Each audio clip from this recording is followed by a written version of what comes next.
Bonsoir à tous et bienvenue sur le plateau d'Un cœur qui écoute, votre émission de spiritualité. Aujourd'hui, je vous invite à découvrir le parcours de Joseph Chalier. Bonjour Joseph. Bonjour Cyril. Alors vous venez avec un joli livre sous le bras qui s'appelle « Puissance des charismes ». Tout ce que vous avez toujours voulu savoir sur les charismes sans jamais oser le demander. Paru aux éditions de l'Emmanuel, on va dire que c'est la synthèse d'un gros travail puisque vous m'avez confié avoir passé 6 ans à travailler sur cette thématique, pas seulement, hein, vous avez fait autre chose à côté quand même, mais que c'était vraiment un gros travail. Et donc on a la substantifique moelle ici présente. C'est ça, oui. C'est parti de l'expérience. Voilà. Il y a tout le travail intellectuel et universitaire et ecclésial d'un côté. Et le livre, c'est des questions-réponses sur comment vivre les charismes, pourquoi les vivre. Et c'est que des choses parties de l'expérience. Voilà. Appuyé sur de la théologie, sur de l'exégèse, mais c'est très concret. Alors on va en parler dans un instant. Juste avant, je vous invite à nous lire un extrait de texte de votre choix. Avec joie. Alors, j'ai choisi un texte de Marie-Noël. Je ne sais pas si certains connaissent. Je crois que c'est une poétesse de Reims, mystique, vieille femme, qui aimait être une vieille femme, comme elle dit. Bref, j'ai choisi « Mon Dieu, je ne vous aime pas ». C'est un petit accrocheur. Hein, oui. J'ai envie d'avoir la suite. Quoi. Voilà. Hein, mon Dieu, je ne vous aime pas. Je ne le désire même pas. Je m'ennuie avec vous. Peut-être même que je ne crois pas en vous, mais regardez-moi en passant. Abritez-vous un moment dans mon âme. Mettez-la en ordre d'un souffle. Sans en avoir l'air, sans rien me dire. Si vous avez envie que je croie en vous, apportez-moi la foi. Si vous avez envie que je vous aime, apportez-moi l'amour. Moi, je n'en ai pas et je n'y peux rien. Je vous donne ce que j'ai, ma faiblesse, ma douleur, et cette tendresse qui me tourmente et que vous voyez bien, et ce désespoir et cette honte affolée. Mon mal, rien que mon mal, c'est tout, et mon espérance. C'est votre état d'âme ? Non, mais je ne sais pas pourquoi, j'aime bien cette... j'aurais pu choisir un psaume de louange ou l'évangile de Jean 15 qui est central. Mais j'ai pensé à ça hier soir en me disant tiens. C'est quand même... on est dans l'essence théologique du « je ne peux donner que ce qui m'appartient vraiment, c'est-à-dire mon péché ». Exactement. Et puis avec des mots de poète. Et donc ça me touchait beaucoup aussi. C'est une partie de votre personnalité qui est un petit peu avec cette teinte... peut-être, je sais pas, un peu nostalgique, un peu sombre. Oui, sombre, ou en tout cas, je dirais réel. J'aime partir du réel. Et de la théologie descendante, je trouve que c'est pas de la théologie. Voilà. En tout cas, c'est pas une théologie chrétienne. Dans ces mots de Marie-Noël ou dans d'autres, ou dans mes expériences, j'aime partir du concret, du réel. Et je crois qu'honnêtement, le réel d'un croyant, c'est qu'on n'est pas croyant 24 heures sur 24, c'est qu'il y a un peu des doutes, c'est qu'il y a on n'est pas parfait, il y a des imperfections, et que c'est ça qui intéresse le bon Dieu, je pense, en tout cas dans mon expérience. C'est de pouvoir louer le bon Dieu avec ce que je suis de pas bon, c'est de pouvoir aimer le bon Dieu et aimer mon prochain avec ce que je suis de faillible là-dedans. Et si je crie vers Dieu, c'est avec ce que je suis. Et ensuite, il fait son job et il me donne ce qu'il est. Voilà. Mais alors, si on crie vers Dieu et qu'il vient nous aider, 1 fois, 2 fois, 3 fois, 6 fois, 10 fois, il n'y a pas un moment où ça réduit un peu la partie doute ? On pourrait croire. Moi, dans mon expérience, j'avoue non. Mais on pourrait croire. À la fois, ça, si on fait mémoire de tous ces... Moi, quand je fais mémoire le soir, je fais un peu mémoire de ma journée et je remercie le bon Dieu de tout ce qui m'est arrivé de beau dans la journée. C'est sûr que ça creuse la confiance, quoi. Ça augmente la confiance parce que faire mémoire du bien augmente le bien, dit Benoît XVI. C'est vrai, en fait, on se dit waouh, oui, Dieu pourvoit, Dieu est là, Dieu est providence. Et en même temps, je sais pas, c'est peut-être aussi des histoires de caractère, sans doute. Mais moi, j'ai un caractère qui doute beaucoup, qui remet en question et qui veut aller plus loin. Donc oui, il y a toujours des doutes, même si ça fait 15 ans que je suis chrétien et que j'aime le bon Dieu et qu'il m'aime, il y a quand même parfois des doutes. Ça m'est déjà arrivé de douter de l'amour de Dieu. Non, de douter de Dieu, mais pas de son amour. Vous voyez, oui, voilà. J'ai douté de Dieu, mais j'avais J'avais pas de preuve de l'existence de Dieu, mais de preuve de son amour, j'en avais. Donc, Et vous sauriez dire qu'est-ce qui vous manque aujourd'hui, qu'est-ce qui me manque, c'est-à-dire? justement, pour avoir cette confiance totale et constante? Est-ce que c'est... Je crois que j'ai pas le caractère pour. Donc voilà. Et je sais pas si j'ai envie d'avoir une. Au fond de moi, j'ai une certitude absolue Oui. qui m'a été donnée et que je vis. Et dans le flot du quotidien et dans aussi mes capacités et ce que j'ai reçu comme don, le doute permet de trouver des mots justes. Le doute permet d'entendre les doutes du monde. Mhm. Et de ne pas s'endormir? De ne pas s'endormir, de ne pas être religieux au sens j'applique la religion sans forcément être dans la relation. Et dans toute relation, il y a des moments de ça bat de l'aile, quoi. Voilà, c'est normal. Mais la relation est plus forte. Alors aujourd'hui, vous avez une activité de libraire, on va dire plutôt spécialisée. Oui. Voilà. Vous travaillez aussi au service de la communauté Les Manuels pour les sessions d'été? Non. Non, c'est mon travail. D'accord. Voilà. D'accord. Je travaille pour une entreprise qui diffuse des livres chrétiens. D'accord. Et alors, vous êtes tombé dedans quand vous étiez petit? Oui. Oui, je suis un peu comme Obélix, d'ailleurs je partage sa date de naissance. Mes parents ont été convertis dans la mouvance un peu des années hippies, 70, groupe de prière, etc. Donc j'ai reçu quelque chose dans mon enfance, très clairement. Avec tous vos frères et sœurs? Tous mes frères et sœurs, sensibilisés, voilà. J'aime bien dire souvent que mes parents, moi, ils ont acheté la télé pour le pape, c'est-à-dire pour les JMJ, parce que le pape venait au JMJ en 97. Alors KTO n'existait pas encore, je crois, mais non, 99, donc non. On se préparait. Mais voilà, c'était pour bientôt recevoir Starting KTO. block. Donc non, en fait, oui, mes parents ont beaucoup voulu nous donner. Ce qui n'empêche pas que, en fait, j'ai pas beaucoup de souvenirs de mon enfance. Donc voilà, je me rappelle de 2-3 moments comme ça au niveau spirituel où voilà, on pouvait prier. Je me rappelle d'aller à la messe en semaine avec mon père. Et si j'allais à la messe en semaine, on passait à la boulangerie après, à la pâtisserie plutôt, avoir des éclairs au chocolat. Bref. Ou bien des confessions fêtées aux bouteilles de champomis ensemble en famille. Voilà, des choses comme ça. Et vous viviez où? À Paray-le-Monial. Oui, c'est pas mal non plus, ça. Voilà, c'est un lieu quand même. C'est à la fois une ville de Bourgogne, on ne peut plus ville de Bourgogne, voilà, j'avais pas que des amis croyants. Mhm. Et en même temps, un lieu béni, voilà, choisi par le bon Dieu pour venir montrer son cœur. Donc, Alors parfois, quand on est avec des délire. parents convertis à Paray-le-Monial toute l'année, on en a vu certains gentiment, dès que c'était possible, partir à tire d'aile pour aller vivre autre chose, quoi, parce que... Oui, moi j'avoue, ça n'a pas forcément été mon cas. Même si voilà, je suis fils prodigue à bien des égards. Mais je dirais qu'en fait, à l'âge où j'aurais peut-être pu le faire, c'est mon père qui l'a fait. Donc entre 12-13 ans, mon père a quitté la famille, la foi, beaucoup de choses, quoi. Et donc, oui, l'adolescence, je sais pas, dans 6e, 5e, n'était pas... chrétienne, grenouille de bénitier, tout ça. Par exemple, je croyais en Dieu, mais je l'engueulais tous les soirs à peu près, très souvent. C'est une relation aussi. Donc voilà, ça disait quelque chose. Je ne voulais plus croire en son amour, mais vu que je l'engueulais. Et pourquoi d'ailleurs? Il vous avait trompé? Parce que, sans doute que le faux témoignage de mon père de voilà ce qu'il a vécu et puis voilà ce qui se passe, et puis toutes les questions de l'adolescence, et puis tous les doutes, toutes les mal-être intérieurs de l'adolescence, tout simplement. Font que j'avais peu de traces de son amour tangible, concrète. Il est revenu, le papa, ou pas? Il est revenu, ça dépend un peu de mes frères et sœurs et de chacun. Voilà, on a des relations avec lui différentes. Il est dans une certaine... Enfin, il faudrait lui demander, voilà. Au niveau de la foi, il est dans une recherche, je pense. Et votre maman? C'est mon point de vue, voilà. Ma mère est fidèle à son sacrement de mariage, un peu, voilà, et une grand-mère qui transmet la foi aussi, voilà. Non, elle est toujours... Alors vous avez dit tout à l'heure, vous avez dit depuis que j'ai la foi depuis 15 ans. Du coup, oui. Après ces quelques années d'adolescence un peu...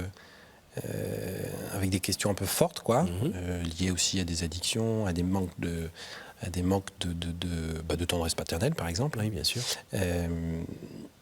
J'ai eu une expérience spirituelle, morale, sensible aussi, physique. C'était où? C'était à Paray-le-Monial,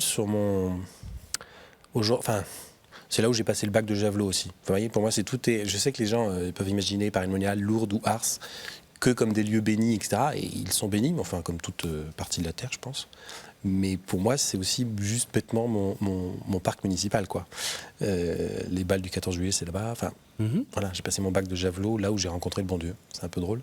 C'est-à-dire que la communauté de l'Emmanuel organise des grosses sessions l'été, des espèces de festivals chrétiens. Il y a une tente en plein air avec le Saint-Sacrement exposé toute la journée. Et sur une pause, j'avais 15 ans, mais je travaillais déjà, je faisais un petit job d'été, quoi.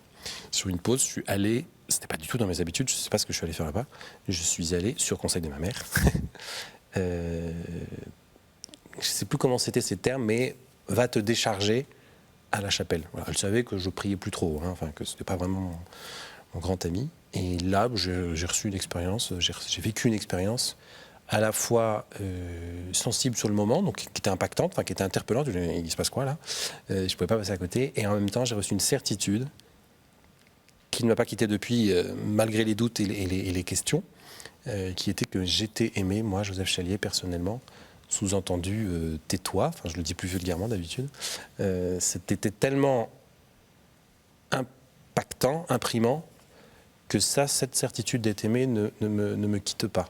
Ça ne m'empêche pas de ne pas comprendre tout des plans du bon Dieu, de son Église et de mon cheminement et de comment je fais pour avancer. Quand vous avez reçu un peu ce cadeau, en tout cas, ou cette révélation, cette épiphanie, qu'est-ce que vous en avez fait? Vous l'avez gardé sous le boisseau? Non, très rapidement, ça m'a permis, très rapidement, dès le lendemain, ça m'a permis de commencer une vie de prière. C'est-à-dire que dès le lendemain, je suis retourné à une chapelle, donc, et puis c'était en mois de juillet, donc en fait 3 semaines après on était en cours au lycée, etc. Et donc très rapidement, je passais à la chapelle tous les soirs après le lycée. Voilà. C'est le même été où j'ai découvert la lecture. Alors pour un libraire, consultant, éditeur, écrivain, c'est un beau cadeau aussi cette période-là. Merci Alexandre Dumas. Donc j'ai découvert la lecture et du coup j'ai commencé aussi à lire les psaumes, qui étaient des manières qui m'ont initié à la prière en fait. Puis ensuite les évangiles, etc. Mais voilà, donc un de ces fruits de cette révélation de l'amour de Dieu, c'est l'aimer dans la prière, et puis c'est aussi dans sa parole, et puis c'est aussi m'aimer moi, c'est-à-dire que j'ai appris à m'aimer. C'est vraiment, c'est corrélé à découvrir des talents, à les assumer, ma vie n'était pas plus simple, hein. C'est-à-dire que mon père, par exemple, est vraiment quitté la maison à ce moment-là. Oui. Au départ, c'était chambre à part, il ne parlait plus à personne, etc. Puis quelques temps après, après cet événement, il est vraiment parti. Enfin, il y a des choses très dures qui se sont amplifiées. Et au milieu de ça, j'avais cet amour qui m'aidait, qui m'animait. C'est mes premières aussi expériences de rencontre de chrétiens avec une aumônerie. Découverte de talents. Alors, pardon d'insister, mais est-ce que c'est on parle souvent de rencontres interpersonnelles. Oui. Est-ce que vous avez eu l'impression de rencontrer quelqu'un? Et ce quelqu'un, c'était qui? C'était quoi? À quoi il ressemblait? Enfin... Ah oui. Je crois que j'ai rencontré une force d'amour. Et il y avait quelque chose de l'ordre quand même de Dieu le Père. De l'Esprit Saint, de Jésus. Mais c'était peut-être Dieu le Père était peut-être plus un inconnu pour moi dans ma vie de foi. Quelque chose de plutôt enveloppant? Je sais pas, c'était très, je dirais que c'était, oui, un peu d'enveloppant, de lumineux, et surtout, ce jour-là, mais tous les autres jours qui ont suivi, de stable, de rock, voilà. Ça, c'était assez... et vous avez pu en parler après, avec d'autres personnes? J'en ai pas parlé tout de suite, non, j'en ai parlé après, plus tard, bien plus tard. Enfin, on m'a demandé d'en parler plus tard. Bon, c'est un peu bête, hein, mais si, en fait, j'ai un copain, par exemple, quelques mois après. D'abord, c'était nouveau que j'ai des copains, parce qu'à l'époque, c'était pas trop ça. Qui m'a dit, qui a reconnu qu'il n'aurait pas pu être copain avec moi avant l'été, parce qu'en fait, il ne voyait pas trop d'intérêt. Et là, il dit, ouais, mais il s'est passé un truc cet été, t'as une fille ou t'as découvert la bœuf. Voilà, c'était sa manière de me dire qu'il avait vu qu'il y avait un impact. Voilà. Donc moi, j'ai compris à ce jour-là. On voit les niveaux. Non, mais on avait 15 ans, ce jour-là, 15 ans, première. Ça veut dire que ça se voyait à l'extérieur. C'est ça que j'ai compris ce jour-là. Et à la maison, maman avait quelque chose? Je crois pas, faudrait lui demander. Je sais pas, on n'a jamais parlé. Après, avec le temps aussi, petit à petit. Alors qu'est-ce qu'on fait de ça? Qu'est-ce qu'on fait de ça? Bonne question. On parle de graines en général. De graines qui est semée dans le cœur. On se laisse pousser. Vous l'avez arrosé? Moi, ce que j'en ai fait, c'est de l'arroser, ce que je disais, tous les soirs en allant prier, en lisant les psaumes chez moi. Et puis, en fait, ça, c'est que le début. Hein. C'est-à-dire que c'est pas un jour et puis tout est changé du jour au lendemain. Enfin, c'est vraiment... qu'est-ce que j'en fais aujourd'hui, quoi? C'est ça qui m'intéresse. Qu'est-ce qui s'est passé entre ces 15 ans et aujourd'hui? Oui, c'est ça, voilà. Entre ça, il y a eu cette rencontre aussi, quelques années plus tard, en début d'études, une rencontre de l'Esprit Saint, davantage, voilà. Et donc de certains fruits de l'Esprit Saint que sont la joie, beaucoup de joie, que sont un désir pour la mission. Au départ, j'ai pas eu ce désir d'en témoigner. C'est venu parce qu'on m'a demandé de temps en temps qu'est-ce qui se passait, quoi. Ou bien un prêtre d'aumônerie m'a dit est-ce que tu veux témoigner? Enfin, on a compris qu'il s'est passé quelque chose, mais voilà. Et par contre, après cette effusion de l'Esprit Saint, cette rencontre, un Pentecôte personnel, on va dire, là, il y a eu un désir d'annoncer le Christ, qui ça ne me quitte pas. C'est juste la forme qui change selon les périodes, les tempéraments, les moments et tout ça. Et qui se concrétise dans les bouquins que vous écrivez? Par les bouquins, par la rencontre interpersonnelle, dans votre travail? Par le travail. Hein. J'accompagne une quinzaine de maisons d'édition de toute sensibilité chrétienne qui font un travail phénoménal sur comment annoncer le Christ, former la foi chrétienne, aplanir les sentiers, etc. Et puis aussi, tout simplement, j'espère aussi par... je ne sais pas comment dire, mais par l'équilibre de vie, par l'unité de vie. Enfin, être chrétien, annoncer le Christ, mais parfois juste en faisant des achats intelligents. Voilà, ça j'y crois aussi. En ayant cette rencontre à 15 ans, on va dire, c'est encore un âge des possibles, hein, même si les choses sont un peu galvaudées. Est-ce que, je ne sais pas, moi, la vie religieuse ou autre vous a à un moment traversé l'esprit? Un engagement Pas à 15 ans, mais après, la rencontre... au moment de la rencontre de... Non, parce que le même été de ma rencontre de Dieu, j'ai rencontré une fille que j'ai trouvée absolument géniale. Donc la question n'était pas tellement vocationnelle, religieuse. C'était autre chose. Non, c'était plutôt à la deuxième rencontre, cette expérience de l'Esprit Saint, de la mission. J'ai aussi reçu un amour de l'Église à ce moment-là, qui était nécessaire pour la suite et tout ce que j'ai pu découvrir de largement perfectible dans l'institution Église. Notamment nous. Notamment nous, en commençant par nous, mais c'est vrai que voilà, se dire oui.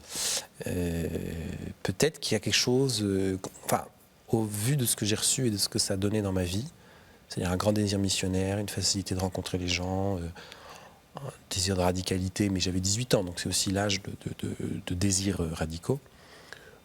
Très rapidement, quand même, dans les quelques mois qui ont suivi, je me suis dit à 11h, je veux être prêtre, à midi, je veux être moine, et à 13h, je veux être saint père de famille. J'ai un grand désir, quoi. Voilà, il va falloir l'écouter, parce que là, il y a quelque chose de fort. Ça a pris son temps. Aujourd'hui, je chemine dans la vie consacrée au sein de l'Emmanuel. Je n'en parlerai pas trop, parce que je suis justement en chemin. Mais ça a pris son temps, et ça s'est fait par des expériences, aussi de découverte de soi, et de découverte du monde. On ne peut pas discerner un appel... tomberait d'en haut. Oui, puis la découverte de soi au milieu des graines qu'on a reçues. Comme on change, exactement. On continue à se découvrir aussi en fonction de ce qu'on vit et autres. Exactement. Non, voilà. Moi, je dis que ça a pris son temps, mais en fait, ça me paraît bon que ça ait pris son temps. C'est quand même un appel un peu mystérieux. Donc, faut prendre le temps de bien discerner cet appel mystérieux. En même temps, voilà. Vous êtes encore jeune. C'est gentil de le dire. Il y a encore un peu de temps aussi pour que les choses se fassent à la vitesse où elles doivent se faire. Exactement. Non, donc ça ne m'inquiète pas. Moi, il y a quelque chose du temps qui est l'allié de la miséricorde de Dieu, et donc c'est très bien. Vous pouvez nous dire un mot sur la présence de l'Esprit Saint dans votre vie quotidienne, notamment dans ce qu'on appelle le combat spirituel, et aussi les phases un peu de doute qui, vous le disiez tout à l'heure, ça peut être un aiguillon, mais parfois ça peut aussi un peu assommer et obscurcir.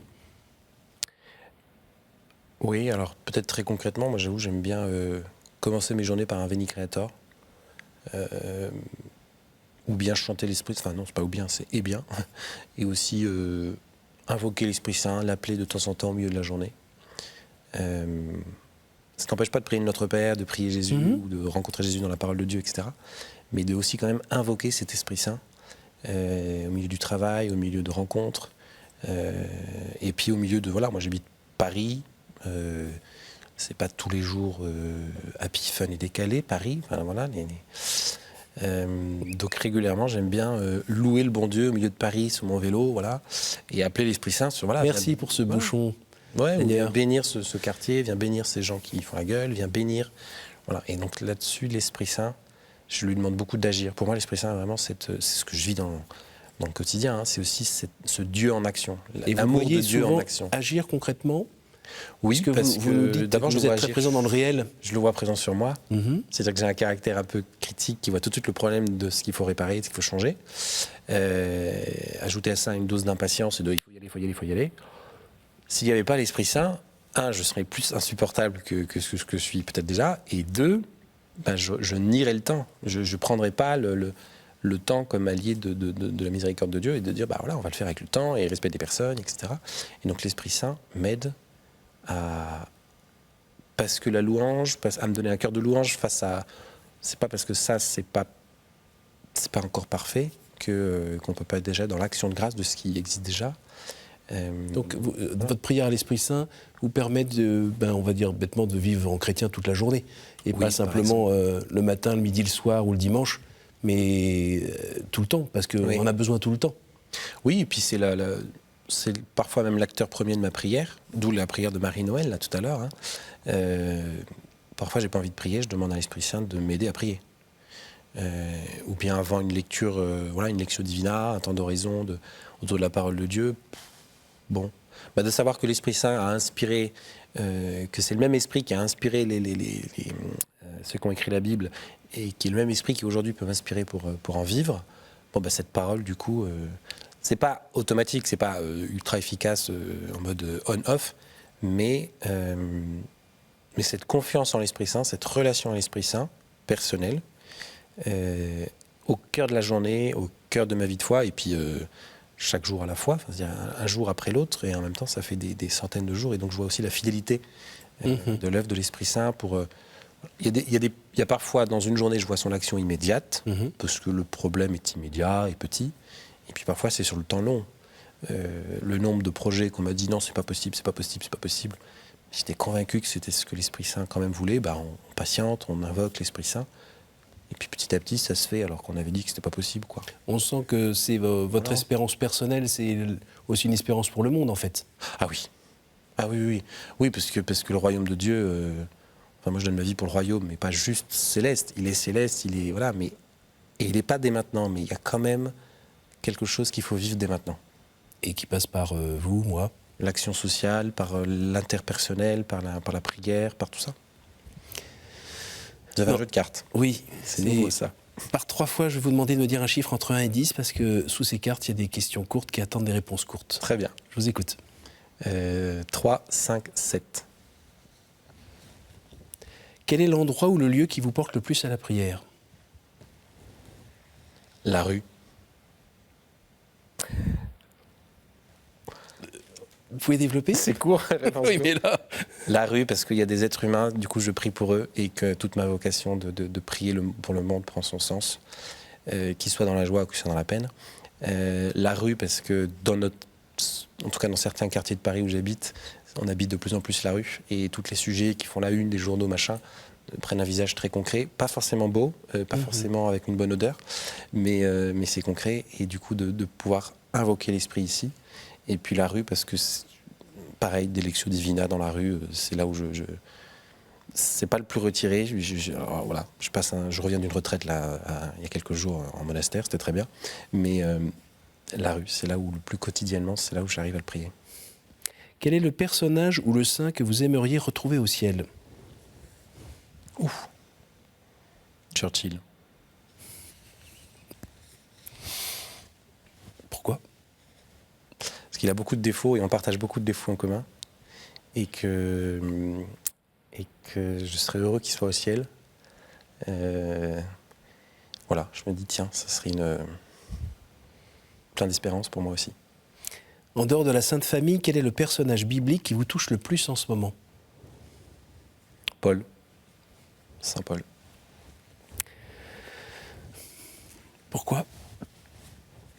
Je sais pas. parce que je pense que je répondrai plus ou moins toujours la même chose.